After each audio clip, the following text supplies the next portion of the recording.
Le ministre responsable du commerce États-Unis-Canada a encore une fois mis le cap vers Washington pour aller y rencontrer notamment son homologue. C'est une autre tentative du gouvernement fédéral pour en arriver à une entente concernant les tarifs douaniers de l'administration Trump.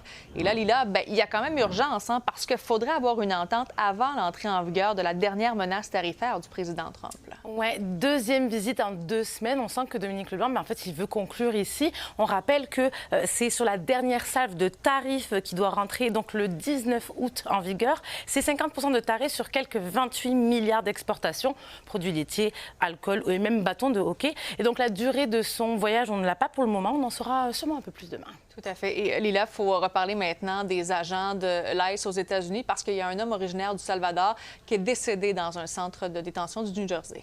Oui, un nouveau décès qui rapporte maintenant le nombre total de décès en détention par l'ICE à 23 pour l'année 2026. D'ailleurs, aujourd'hui, le média américain ABC News dévoile que la police de l'ICE a arrêté pas moins de 51 000 personnes pour le seul mois de juillet. Bien entendu, c'est un chiffre record et parmi eux, nombreux sont ceux qui ont, qui ont un permis de travail valide et qui n'ont pas de casier judiciaire. Et puis, tu sais, Sabrina, le département de la sécurité intérieure des États-Unis ont déporté déjà pas moins de 400 000 personnes sur un an. Et c'est pas rien quand on sait qu'il y a en ce moment des déportations sur la communauté haïtienne aux États-Unis. Oui, et justement, on va être de retour sur cette crise migratoire dans l'enclave de Ceuta. Il y a eu une rencontre d'urgence aujourd'hui des ministres de l'Intérieur des pays européens. Oui, puis les autorités espagnoles qui nous sont revenues avec un chiffre final. On parle maintenant de 72 000 migrants qui sont rentrés illégalement à Ceuta la semaine dernière. Cette rencontre d'urgence donc des ministres, elle avait pour but de calmer plus ou moins les esprits. Et finalement, bien, l'Europe s'entend. En fait, ce qui est sorti, Sabrina, c'est que l'Europe, elle a réussi le test. Personne n'est entré sur le territoire européen. Et finalement, l'Espagne, elle a réussi à bien gérer le refoulement. Puis, regarde, j'ai analysé ça avec un expert. On peut l'écouter.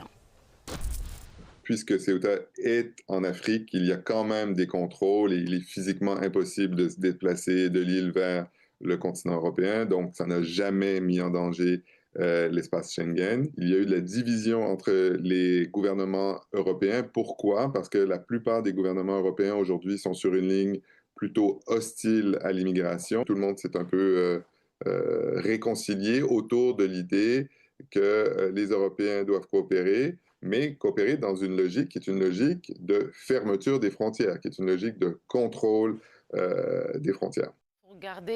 Faut garder en tête quand même que la question migratoire, elle reste quand même très importante en Europe. Et puis aussi, il va falloir regarder du côté du Maroc ce qui se passe prochainement.